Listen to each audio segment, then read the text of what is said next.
Good evening, ladies and gentlemen, good evening. Thank you very much for coming this evening. It's a pleasure to be here on a beautiful evening in Jennett's Park. I must admit, I fear I'm competing with barbecues this evening, and I was always going to lose that battle. I'm sure it's lovely to be here. It's a wonderful building, which I've not been to before. I've been to the school, visited the school when Michael Gove came here a few months ago. But this is a wonderful facility.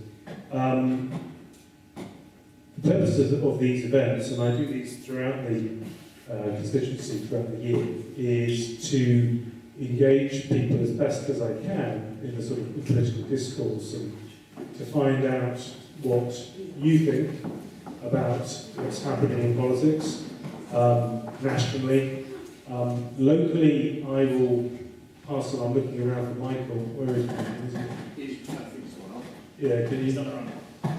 One of your local councillors is here, and so if you ask any questions with reference to the council, I will do a bit of a shift and pass it on to Michael. I will have an opinion if you want me to have an opinion, but answers to things on local issues, Michael will be the man to answer. Though he's pacing around that side of the back, so it might be me initially. So essentially the format of this is we film it for the only reason we film it is it's posted on my website, so the people who couldn't come this evening, if they choose to watch it, they can listen and find out what I think. The approach is to be as candid as possible. You will hear me preface answers or opinions with government position, personal position. I firmly believe that politics desperately needs to be trusted. The absence of trust in politics is actually in no one's best interests. And I think, bringing my sort of medical experience to bear here, I get trusted by my patients because they think I'm telling the truth. And they think I'm being honest and straightforward with them. And so I've tried to bring this to politics in an attempt. This is Michael. I'm just saying that you're going to be answering all the local government questions.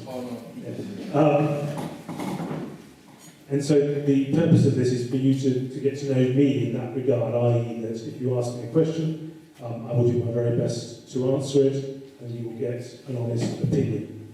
And I'll be straightforward about it. I will also be very clear that there are coalition government positions, Conservative Party positions, and I don't necessarily always agree with either the coalition position or the Conservative Party position, because I do actually have independent thoughts, I have an independent mind. But I am the Conservative Member of Parliament for Bracknell, so the way that politics works in this country is there's party allegiance, there are political parties, so there is an element of loyalty.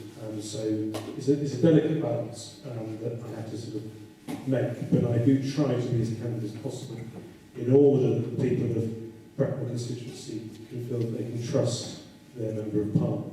Not necessarily agree with him, but trust him. Anyway, so it's very much like question time. Go to the floor. I have absolutely no idea what you're going to ask me. And we just fire away and we'll go on as long as you want to go on. And Andrew at the back will hand you a microphone. We probably don't need it. The only reason that we have the PA here is for the microphone on that. And it's because we had problems once where we didn't use microphones and we couldn't hear the sound. So please use the microphone even if it doesn't seem necessary. Anyway, who's going to go first? Andrew's going to be in. Can I please? Yes, ma'am. Hello, you've heard from me many times before. My question to you is regarding the bedroom tax. You've got over 600 houses in Bracknell affected, and 1,400 people in your constituency affected. We work. We are affected by the bedroom tax. We are in a 4-bedroom, we have a son with autism. He goes to a special needs school. Sometimes that special needs school is closed. They can only cater for so many year groups, and sometimes. It's just the way it works. So my husband works a 41-hour week. We are happy to move. We've gone on Home Swapper, tick box. People come and view the house, they tend to be entirely on benefits. It's the only way they can afford to move into a housing association house in Jennett Park. They tend to be single parents who've now got to have 6 children to fit in my house. But apparently the council don't mind paying the entire amount of housing benefit for my house. But they begrudge paying £42.40, and all we were doing was claiming a top-up of housing benefit. So we've gone home swapper. They turned around and said, the people who've come to view the house, because like I said, we're happy to downsize, we fully agree that if you're in a house bigger than you need, it should be freed up for the next generation. We fully agree that ideally, if our rents weren't £40 higher than the rest of Bracknell in Jennett Park, then we could pay it in its entirety. But as it stands at the moment, since our son became ill, it limits my ability to work. So I'm there, my husband works. So we're not skivers, we're not scroungers, we just rely on it for a top-up. It's the only thing we claim, apart from child benefit. Nothing else. As it stands at the moment, like I say, people will say, well, there's no shops here. No good to me, I'm on benefits. I can't afford a bus, so it's a long walk to Great Holland, so I've got a pushchair. There is nothing here that will help me. So secondly, we went on to transfer. We've done everything the government has told us to do. Transfer list. We're happy to go to a 2-bedroom. The problem that we have is that the wait for a 2-bedroom, last week there were 176 bids for a 2-bedroom.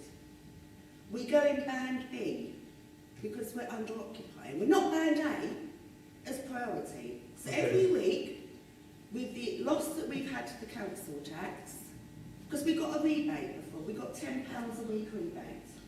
We get £1.42 now. Brilliant. But add on to that, we lose over £200 a month. So we have to... Your question of me. What's your question? You voted for it. Yeah. You voted for people with children with disabilities to be in this situation, but there's no solution. No, I don't mind you voting for it. You voted for what you thought. So if people are doing the right thing and saying, yes, we don't want to take, we'll move to somewhere that we can afford and we won't have to claim a penny. Okay. But if they're not there should be a backup. All right, well, look, first off, all of these policies which are about trying to reduce the welfare bill in the country are for that reason. But that's not true. If you'll let me finish, please. The whole purpose of them is to reduce the welfare bill. And allow me to put this in context, and I will deal specifically with what you said. At the moment, as a country, we're approaching about £1 billion a day spending on health and welfare in this country. Which is totally and utterly unsustainable. All right? Now, in light of that, at the same time, we also have a significant amount of debt, which under this government is doubling. So the state's debt is doubling under this government. Now, these figures can't be ignored. Okay, so any policy, and the reductions in your council tax rebate, the bedroom tax, which isn't actually bedroom tax, it's Labour Party spin, it's under occupancy surcharge. Okay, it's to do with people occupying buildings which are too big for the families they currently have. But they've done a very good job of spitting out bedroom tax, and everybody seems to call it that. It isn't.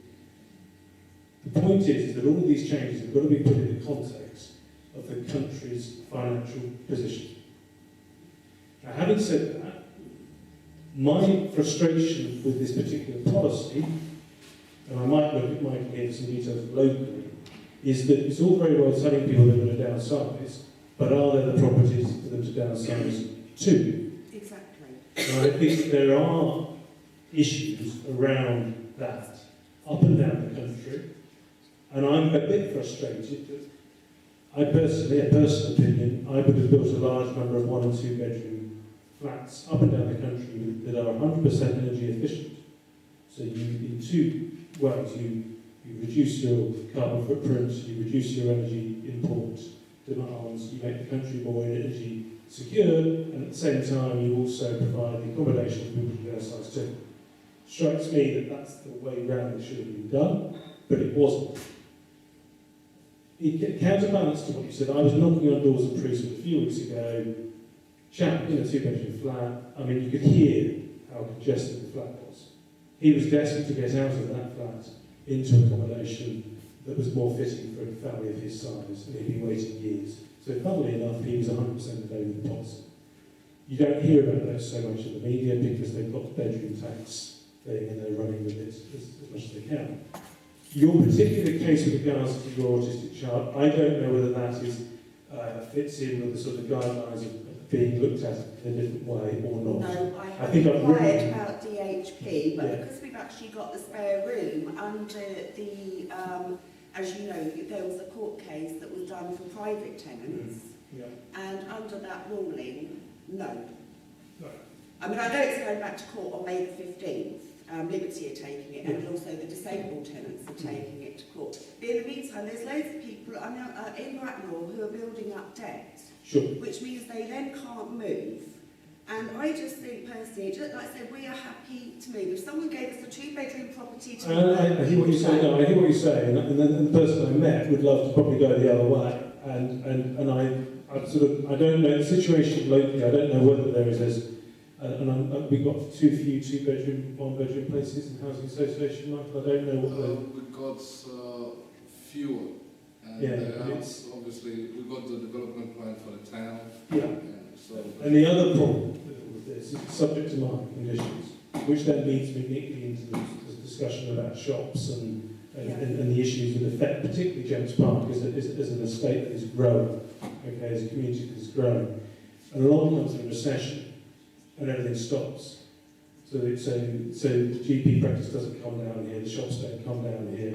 So I would stress to you that the sort of the modern living that we now have with online shopping and the fact there's going to be a significant development in the centre of Bracknell in the next 3 to 4 years, the viability of a shopping centre in Jennett Park, I'm not so sure that's there, to be honest with you, because of the way that modern living is going and people are getting their stuff delivered to them and they're shopping online. Things have changed with regards to retail, so I'm not sure. I know as you go around Bracknell, there's a shopping place in Crownwood, in other parts of Great Hollands, Hammersmith, Bishop, they've all been designed in a particular way.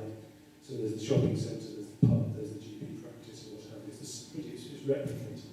I'm not so sure that shops per se are viable. I've reserved judgment on that, but because things have changed in the way in which people shop. The thing is, I think not a lot of people moved here, like when we moved here. Sure. I don't drive.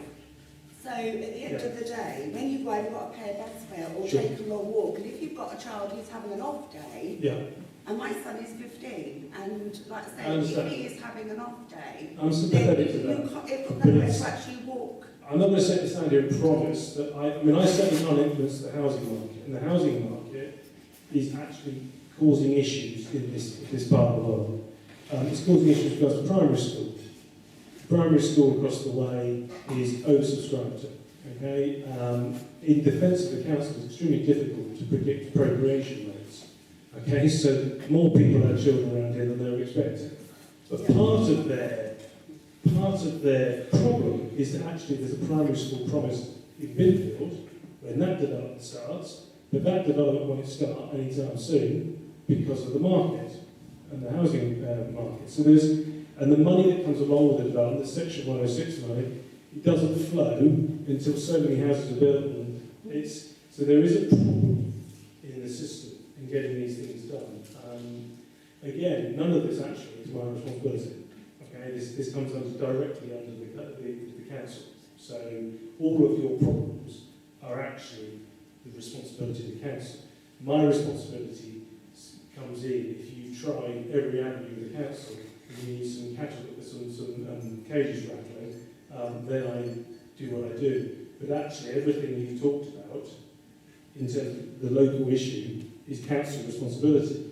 The cause of it is a government decision, and I voted the lobbies in favour of the under-occupancy surcharge. And the reason was that I knew in Bracknell that there are a large number of families living in properties that weren't big enough for. Yeah, I agree, but so there was there's two sides to this. Yeah, I but it's very agree with that, difficult. but what they should have done, and I just think it would have been fair to say, look, you're overcrowding, unless you move, and here is a property, unless you move, you have got to pay. We have offered you somewhere else. Yeah.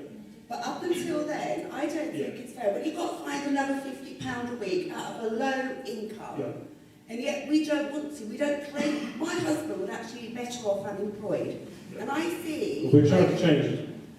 Yeah, but he's working. When he comes in from work, he sees anyone from the Tory or the Coalition standing on telly, we're there for the workers. He's just walked in. You're not there for the low-paid work. The universal benefit has only just been introduced, literally in the last few weeks. And the purpose of it is to make work pay. The purpose of it is to stop the situation that we've alluded to of people being better off with benefits. Not only is that a life not to leave, there's nothing compassionate about a welfare state that allows people to just live off the state. And I wouldn't want that sort of life, but you clearly don't. So there's a moral case for stopping it being the case, but actually there's a financial case. We cannot afford the way we've been doing it for the last 50 years. The post-war settlement is bust. Okay? Doesn't work, is not fit for purpose. We have an ageing society, we have sociological change, lots of single people living alone, we have all those one-bedroom flats. People, women never used to leave their parents until they got married to move into another home. All of that has now changed. I'm not criticising that. That's social change of women wanting careers, etc., etc. That has driven significant changes in property provision in Britain, and we're still catching up with that. There's a lot's happened, and yet we've persisted with universal benefits, and we've persisted with a housing tax regime that was just not affordable. It has a benefit. The point is that there's a lot of change going on at a time where people don't have a lot of money. But you do know, if I move into a private property, say for example, I moved into, I've got a 2-bedroom council flat that's about £120 a week, yeah? Yeah.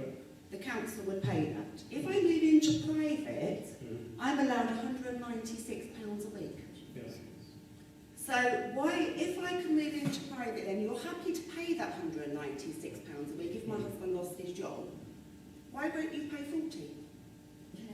Yeah, we're costing more money. It's how can it be saving? I'm not going to try and defend anomalies like that because I can't. Because you're saying it's a welfare cut to save money for the welfare for everyone who pays a lot of tax into the system, which I'm sure people do in this room will have done. And yet, if you're encouraging people to go private, you're saying to them, well, you can have £196 worth of house away, but you won't pay 40. It doesn't make any economical sense to me. I will take that away. I will take that away. What you just said doesn't make any sense to me. But what does make sense to me is doing nothing and not changing the system is just not a choice that can be made. So you can move on, just so I can finish off then. So we're in the 4 bedrooms. Yeah. So we are on the housing list, we're on Home Swap, we're waiting for the council to actually have something on there that we can bid for. We're more than happy to go. So in the meantime, because we've got fined an extra £50 a week, because our rent is £180 a week, and we're just above basic national wage. Yeah, so if anyone wants to work that out, we're not left with very much whatsoever by paying this extra sort of £50 a week. We're going to end up as a working family looking for a food bank. Okay. I've already had to ask the social worker who knows my son, who knows that he's in a special needs school, to say, please, and we can use a food bank 3 times in a year. That's all you're allowed. You know that, don't you? The care centre is 3 times, and you've got to be recommended for it. Now, 9 times out of 10, you only get recommended for it.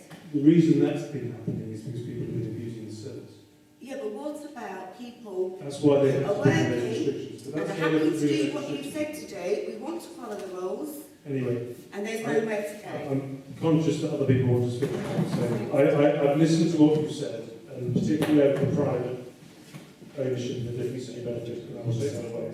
The local housing is for 196 for private in Bracknell. Okay. Next. 350 for a 4-bedroom place. Who's next? Who wants to ask questions? There must be more. Can you just very quickly just tell us more about the Bracknell redevelopment? Right.